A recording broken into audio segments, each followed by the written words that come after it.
여러분 안녕하세요. 만나서 반갑습니다. 한국사 강사 성하연입니다. 자, 우리 이번 시간에는요. 바로 근대문물의 수용과 발달 부분 같이 한번 들어가 보도록 하겠습니다. 먼저 첫 번째 필수 개념으로요. 언론에 관련된 내용들 같이 한번 좀 살펴보도록 할게요. 신문 꼭 나오죠. 신문 꼭 나옵니다. 예, 그래서 각각의 신문의 특징 부분 잘 해주실 필요가 있겠는데요. 가장 잘 나오는 건 사실 대한매일신보입니다. 대한매일신보 같은 경우에는요. 정말 여러 가지 또 이제 연관되어져 있는 것들이 많이 있거든요.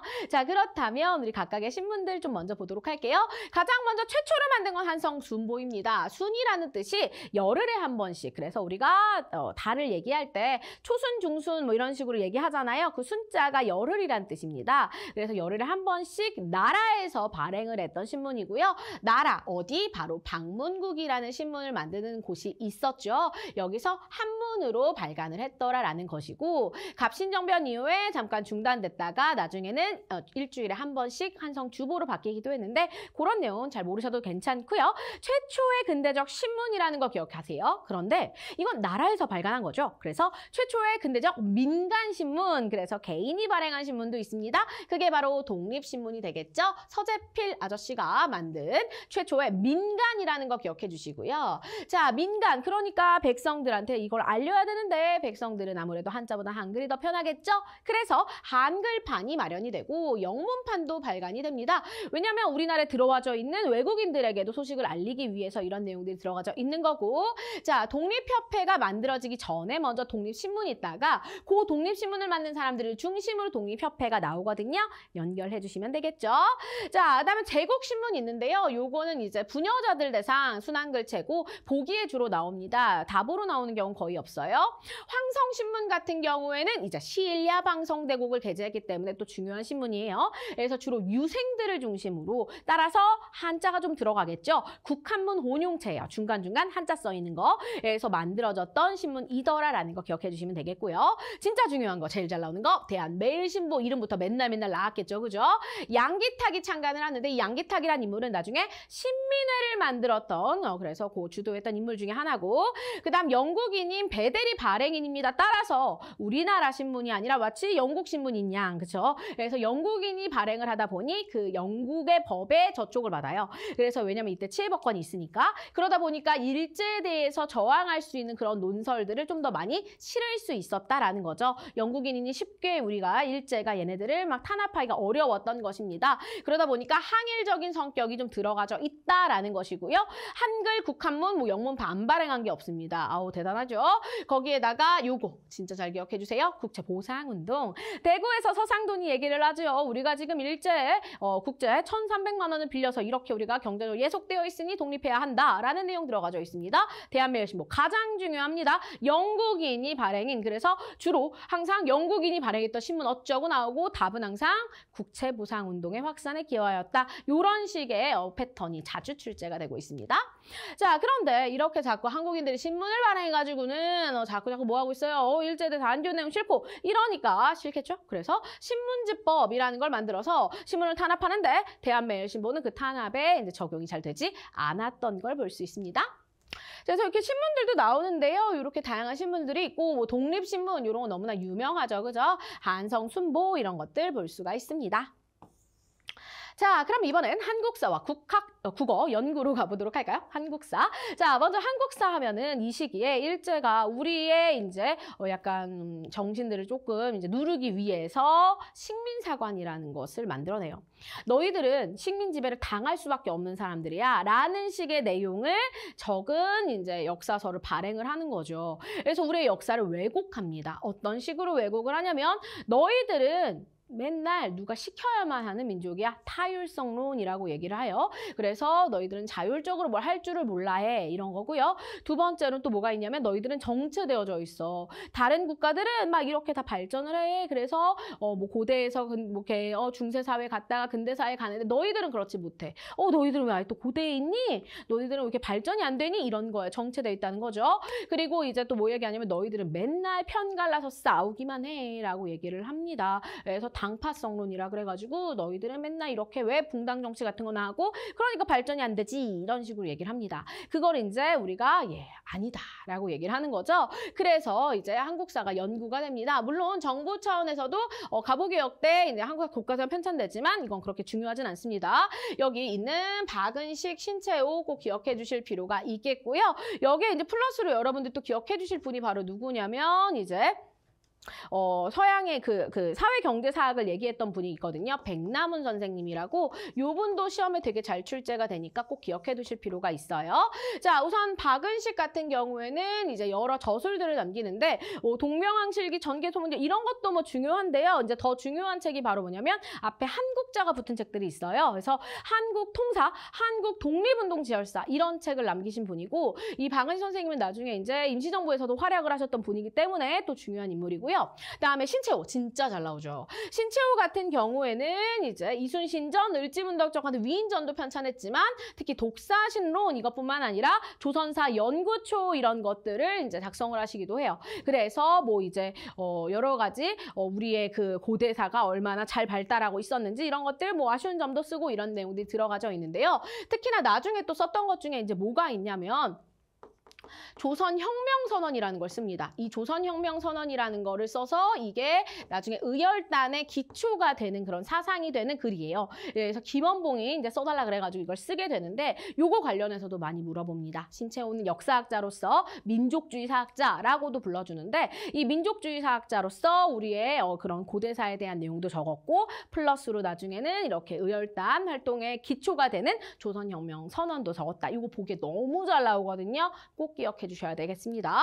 자, 그다음에 이런 거 말고도 외국의 독립흥망사 많이들 적혀져 있기도 하고요. 그리고 백남훈 선생님은 사회경제사학이라 그래서 정체성론을 비판합니다. 우리도 그런 서양사의 발전 과정, 이걸 우리가 마르크스의 유물론적 사관 이런 식으로 표현을 하는데 마르크스란 사람이 사회주의를 얘기했던 사람이잖아요. 그 사회주의를 얘기하면서 그동안의 경제체제가 이런 식으로 발전해왔어 이런 것들을 써요. 그런 걸 이제 유물론적 사관이라 합니다. 그런 유물론적인 뭐 발전 과정이 있는데 우리도 똑같이 그렇게 발전했다. 우리 절대 더되지 않는다. 이런 내용의 내용을 적으셨습니다. 그래서 조선 사회경제사라는 책을 써요. 우리도 그렇게 사회경제가 잘 발달했다라는 걸 보여준 분이죠. 그래서 백남훈 선생님도 잘 나옵니다. 요 말고도 뭐 진단학회 같은 것들도 있는데요. 뭐 실증적으로 학문을 연구하는 그런 모습을 볼 수도 있죠. 그래서 이런 한국사 연구도 이루어지고 국어 연구도 이루어집니다. 처음에 주시경 선생님 기억 잘 해주셔야 되겠죠. 국문연구소에서부터 발전을 하다가 이제 나중에는 국문이란 단어를 못 써요. 그래서 조선어 연구회, 조선어 학회로 바뀌게 되는데 왜냐면 일제강점기가 되면서 국어가 일본어가 되어버렸기 때문에 좀 슬픈 현실이라고 할 수가 있겠죠.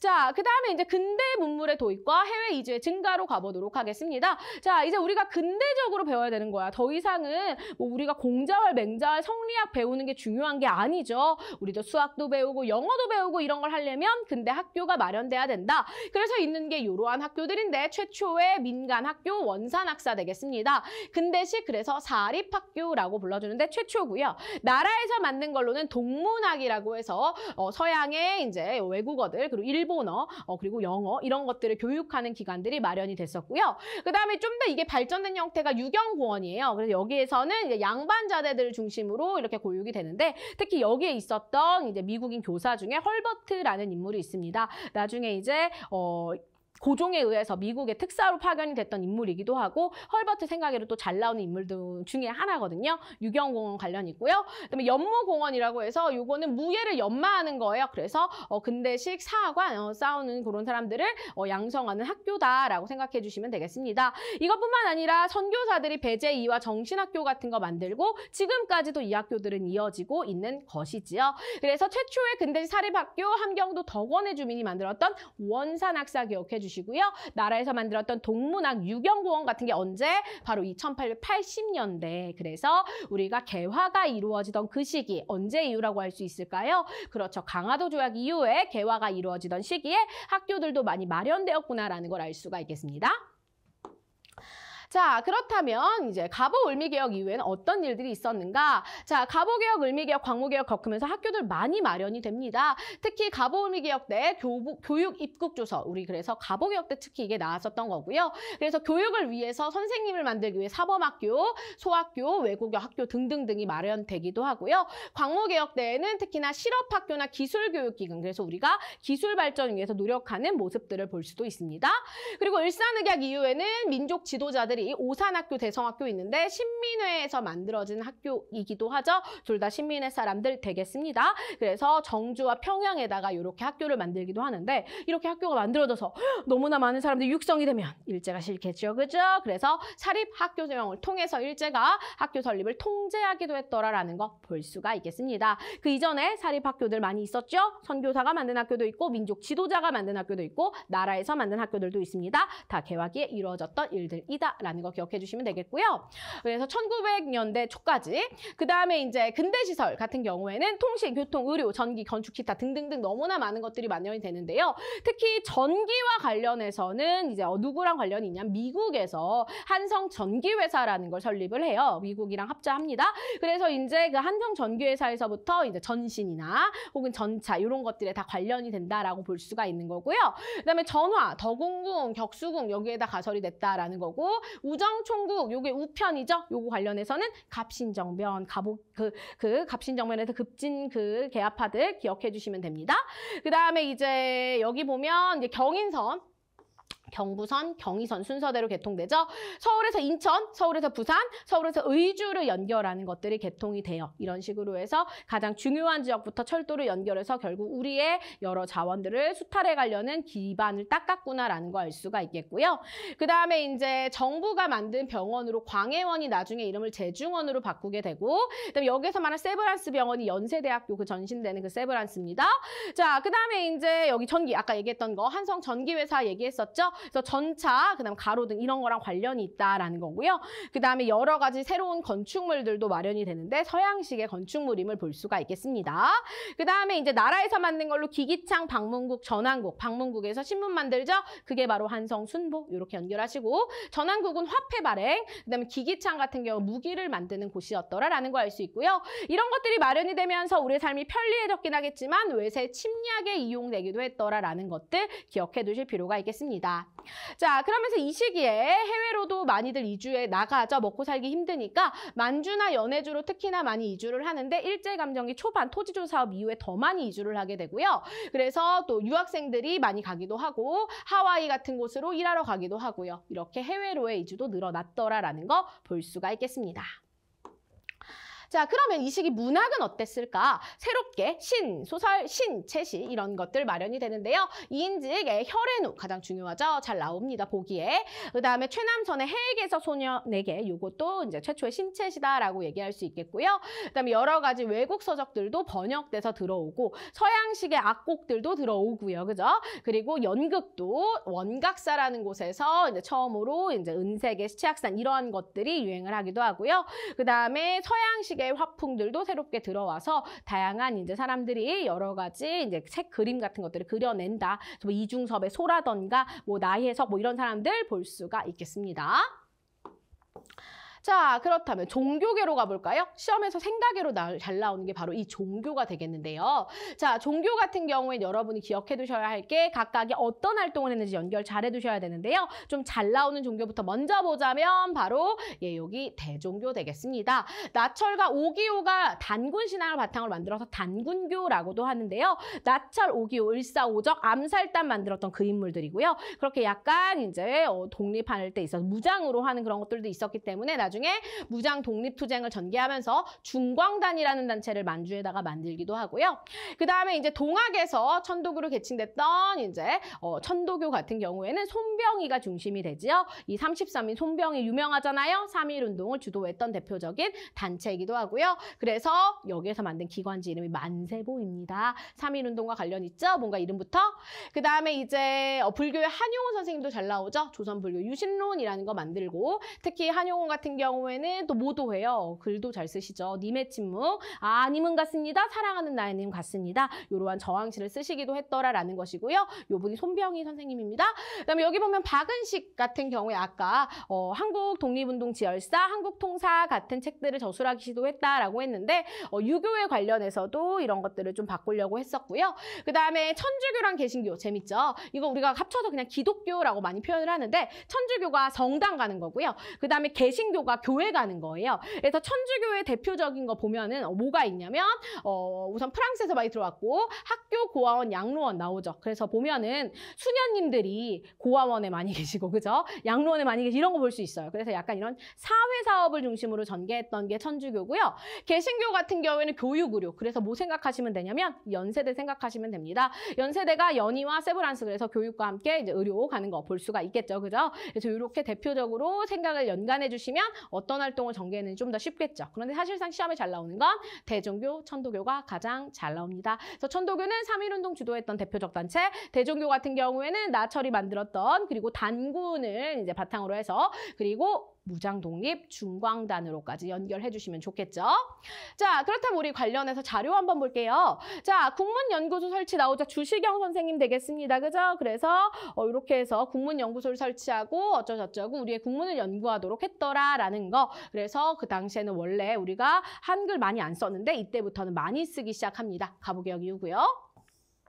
재중원 나와져 있죠. 자, 해민서, 활인서 이런 게 혁파됐다. 그래서 널리 구제하는 매우 부족하니 별도로 재중원. 그래서 우리가 여기에서 우리의 그런 아픈 사람들을 구제하자라는 내용이 나와져 있습니다.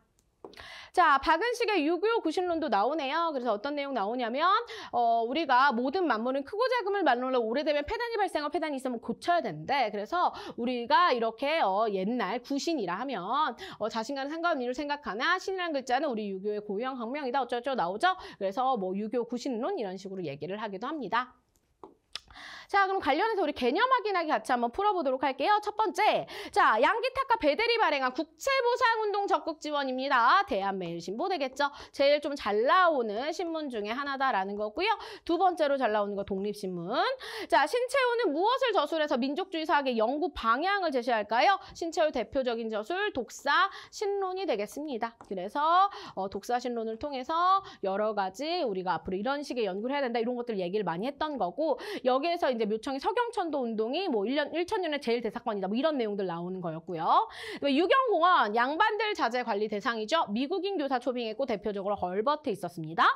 자, 황실과 미국의 합작으로 설립된 회사가 바로 뭐냐면 한성 전기회사죠. 그래서 여기에서 전차 운영 이런 것들을 했더라라는 거 볼 수 있고요. 자, 최남선 최초로 등장한 신체시 고정된 운율에서 탈피했다. 해액에서 소년에게 되겠습니다. 아마 여러분들이 많이 여기 오타 났네요. sorry. 예, 그래서 해액에서 소년에게 그래서 아마 국어 시간에 문학 시간에 배우셨을 것으로 생각이 듭니다. 자, 한여운동은 불교를 쇄신하기 위해서 뭐라 그래요? 조선 불교 유신론 되겠습니다. 그래서 조선 불교도 어쩌고저쩌고 이런 식으로 바뀌어야 된다라는 내용들 적기도 했더라. 그래서 주로 한용운 하면 불교 그냥 이렇게 연결하시면 돼요. 스님이잖아요. 님의 침묵 이렇게 연결하시면 되겠죠. 그래서 이렇게 해서 우리가 이제 이 시기에 여러 가지 문학과 관련된 이런 부분들, 문화와 관련된 부분들을 봤는데요. 신문 진짜 잘 나옵니다. 그리고 종교 같은 경우에도 인물들을 중심으로 좀 많이 잘 나오니까 그렇게도 좀 잘 기억해 두실 필요가 있겠고요. 그다음에 보기에 되게 다 잘 출제가 되는 편이에요. 답이 아닌 경우도 있을 수 있겠지만 보기에 잘 나오니까 이게 어느 시기인지 좀 잘 구분할 수 있도록 그렇게 공부를 해두실 필요가 있겠습니다. 그래서 이렇게 우리 이 내용 마무리해 보도록 하겠습니다. 수고 많으셨습니다.